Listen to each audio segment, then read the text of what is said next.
Now world-renowned, Ironman has its roots on the Pacific shores and lava fields of Hawaii and has since found its way to the southern tip of Africa. Today, this region is synonymous with the Ironman story.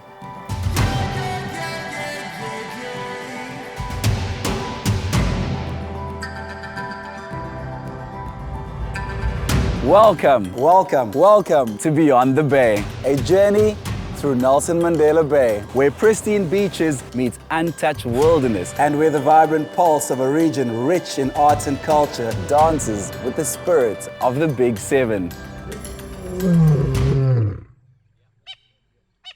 Is that a lion? Right here.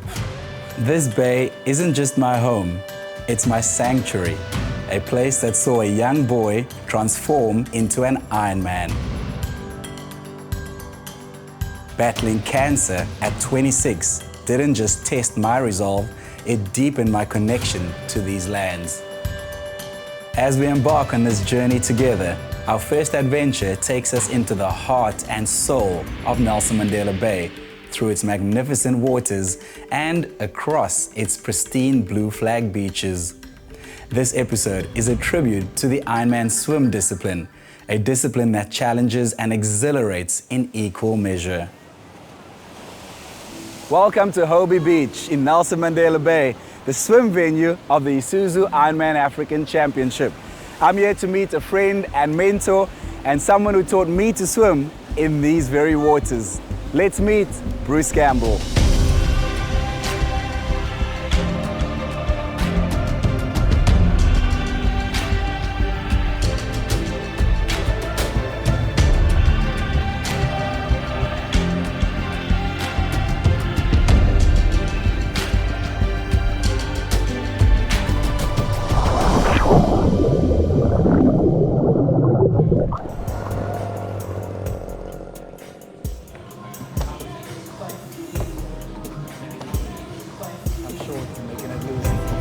Over my head.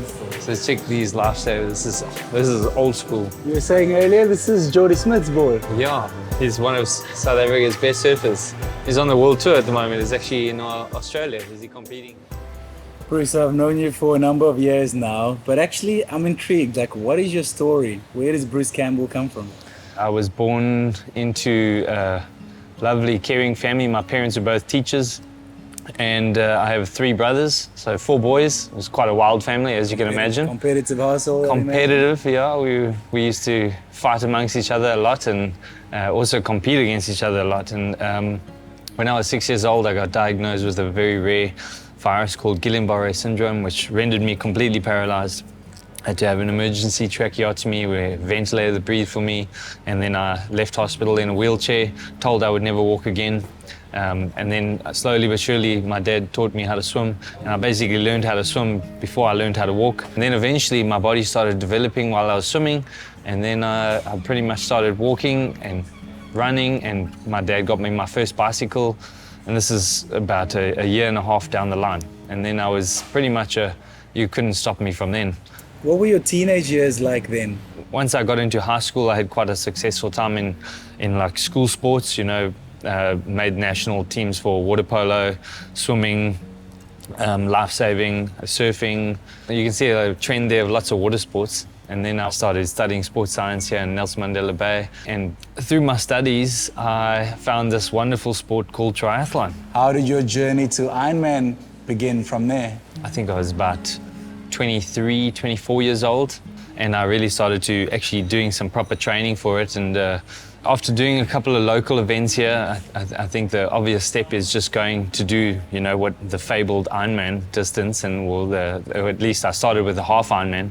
At the time, it was the one in East London. You know firsthand how tough that course is, and it humbled me and showed me that you need to get stronger if you want to be at the top in those races. Were you first out of the water at least? Yes, I think I held the record there for a few years. I might have blown up later in the race, but was that the one where I found you on the bike, standing on the side of the road?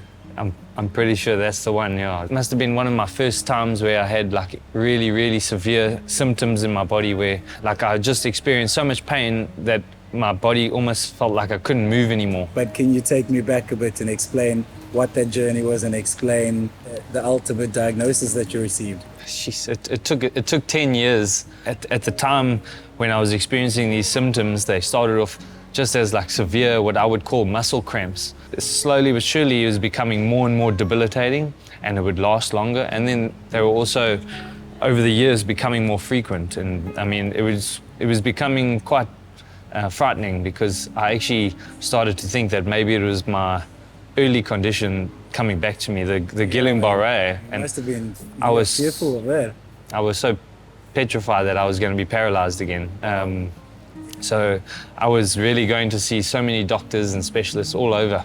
I would save tens of thousands of rands to go and do these tests that they would ask me, and then they would come back inconclusive, or they wouldn't be able to find any significant diagnosis, basically.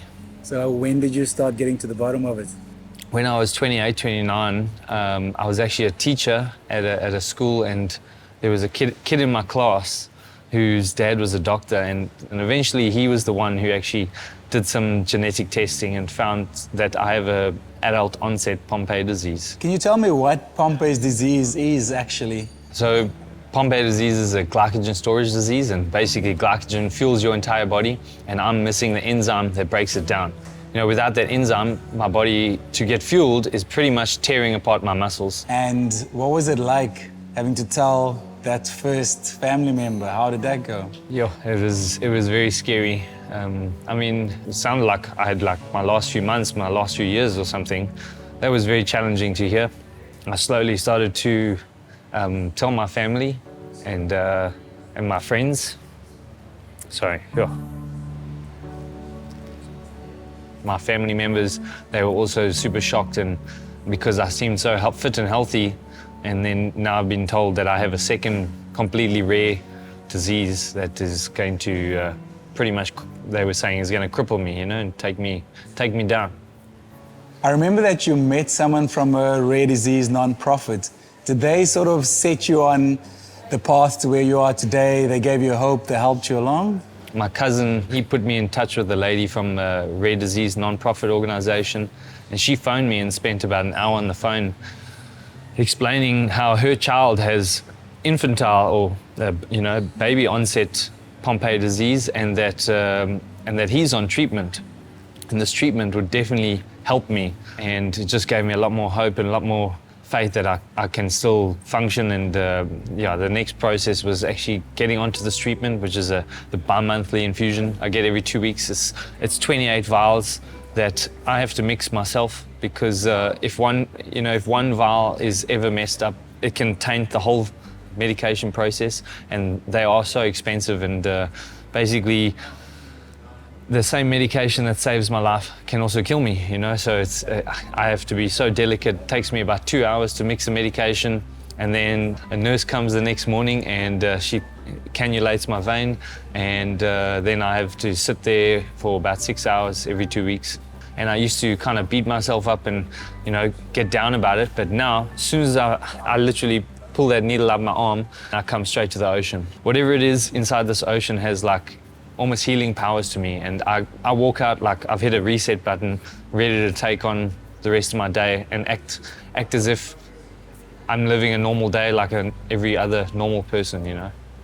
I was diagnosed with Hodgkin's lymphoma at 26. You know, I went through treatment, chemotherapy, radiation, a stem cell transplant, and you almost never trust your body again, but doing something like an Ironman forces you to push your body to the limit. I know for me, when I have those dark moments in the race, I have that strength to draw from, that I overcame something like cancer. I am a survivor, I have that survivor card. Is it the same for you? Do you find you have that strength, that superpower to go and draw from? I think ever since I started experiencing symptoms, I would like to think that I started gaining control of them. You know, I started to, instead of the disease owning me, I started to be in control of the disease, and the doctor told me one way, and I said, no, I'm gonna go this way, and I'm gonna live my life. I'm not gonna let this disease run my life. And over the time, you experience all these different adversities, and overcoming them teaches you one thing: don't ever give up. You know, and I live with that, and I live by that, and I'll pretty much have to be carried off in a stretcher before I give up. What has your build-up been like for this Ironman African Championship? Because, I mean, you don't know how your body's going to respond on the run in particular, so what is your mindset like going into it? Over the years, I have built up my confidence. You know, when I was first doing a couple of half Ironmans and I was experiencing these pains, I figured out that running really hurts my body and causes much more muscle trauma. So basically, most of my training is actually just swimming and cycling. So approaching this Ironman is going to be, I know that I can finish the swim and the bike. You know, not knowing what's going to happen on the run is quite daunting, but it's going to be an incredible experience just being out there, high-fiving my athletes along the way. They're the ones who are going to give me their power on race day. Can you talk to me about when your athletes get to the red carpet and cross the finish line? How fulfilling is that as a coach? I feel now being a coach and helping others fulfill their triathlon Ironman dreams, you know, I feel like I've come a whole circle, and I feel like I'm actually making more of a difference now as a coach than I ever was, you know, trying to go pro and trying to inspire others in that regard. You cannot put into words how every single one of them that crosses that finish line just takes me to another level, transcends. Tell me, earlier you were saying like your reason to keep going, to keep competing is to inspire. Can you tell me a bit about that? So, I think the only reason I do these challenges like an Ironman is I don't really have to do them, especially with my condition and the challenges I face, but I feel that by doing them, I'm showing others maybe who don't have the challenges I have, if I can do it, they can do it kind of thing, and also others who have been diagnosed with something. There's so many other rare diseases out there. If I can inspire one person to get up off the couch and go for a swim or go walk in the swimming pool like I started, you know, I think that's my goal. You know, if I can inspire one person, my journey is complete. Bruce, thanks so much for this coffee. It's been great to sit down and chat. I've known you for a number of years and I sort of knew bits and pieces of your story, but not quite as in detail as I learned today. So thanks for being so vulnerable, and I have zero doubt that when people hear this, they're going to be inspired and moved. So thanks for being so generous with it. Thank you. I appreciate your time.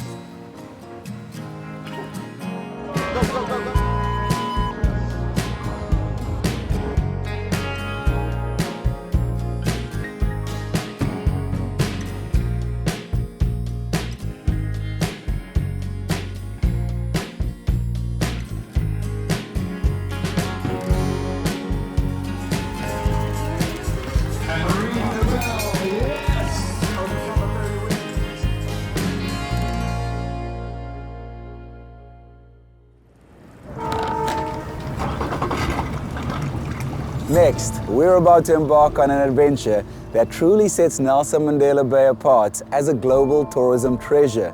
It's not just the land that holds wonders here, but the vibrant waters in the bay that invite us to explore the extraordinary.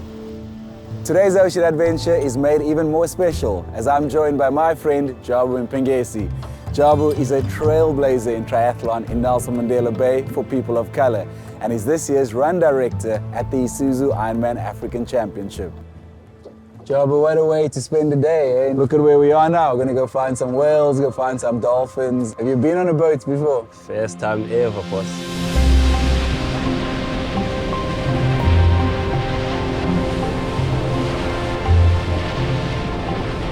How did you end up in Nelson Mandela Bay, actually? After my high school, basically, I enrolled at the Nelson Mandela University for electrical engineering, and that's how I ended up here. Did you play any sports? I joined the soccer team, so I was playing soccer sort of full-time for the university.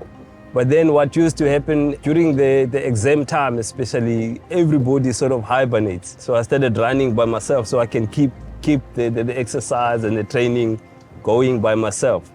And then once I started running, I sort of realized there's actually a running team. So I joined them, and one of the guys said to me, why don't you come and do a triathlon, the small sprint triathlons? And that time my pastor used to go to church as well. So my pastor says, oh, I've got an old bike. You can borrow my bike and do the sprint triathlons. Could you swim then already? I couldn't swim at all. So I had a few people that helped me a lot with the swimming. It was very, very hard. It was very difficult. It took me quite some time to actually feel comfortable. You know, you swim in the ocean, you think about what could happen if you can't put your feet on the ground, you know. One day I said, today I'm jumping into the water. No matter what, I'm doing my first swim. And when I got out of the water, I was the only one. There was no one inside. I was the last person out of the water. And then from then on, I says, man, I can improve this thing. So I wanted to improve, you know. I started to, every time there's a race, I compared myself with who's around me. Okay, now I need to improve. Now I need to improve. I went more to the gym. And then I had people taking me to the ocean, you know, to get the fear of swimming out from the ocean. We're sitting here, you've done 19 full Ironman races to date. Where does the first thought of even starting to do an Ironman come from at that stage? Man, back in 2005, the first Ironman came to PE. And I enjoyed the discipline that it was giving me, the discipline to train, to improve myself, you know. And then when I heard there's Kona, yeah, then I said to myself, then there's something to compete for. So all these years I've been racing, now trying to achieve that goal of going to Kona, you know.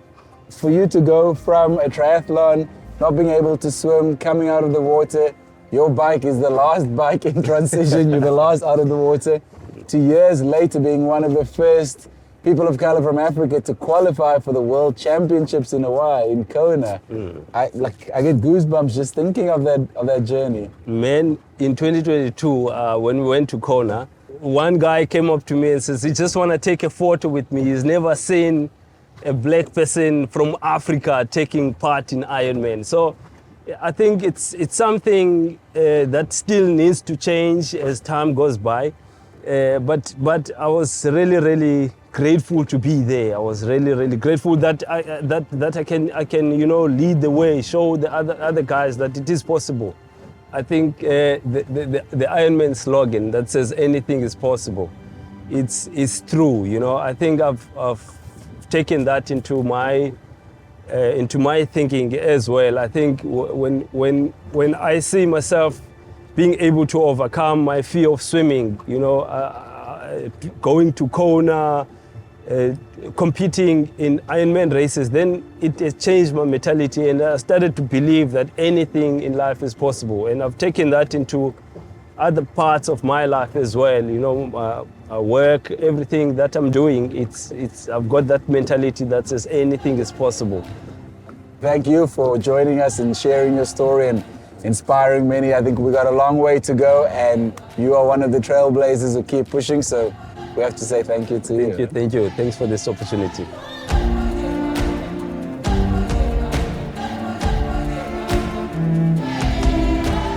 I can't wait to share the beauty of my home and the extraordinary people who make it special with you. But our journey together is just beginning. In this series, we'll dive deep into the heart of what makes an Ironman. Each episode will focus on one of the Ironman disciplines: swim, bike, and run. We'll explore the corners of Nelson Mandela Bay that echoes the essence of these disciplines, uncovering the stories, the challenges, and the triumphs that each one represents. Each episode will bring us closer to understanding the spirit of Ironman and how this beautiful region fosters resilience, dedication, and unity among those who dare to take on one of the world's most challenging endurance races. Join me as we journey through the disciplines of Ironman and the landscapes of Nelson Mandela Bay. Together, we'll discover the stories of strength, the moments of triumph, and the incredible community that makes every Ironman journey unforgettable.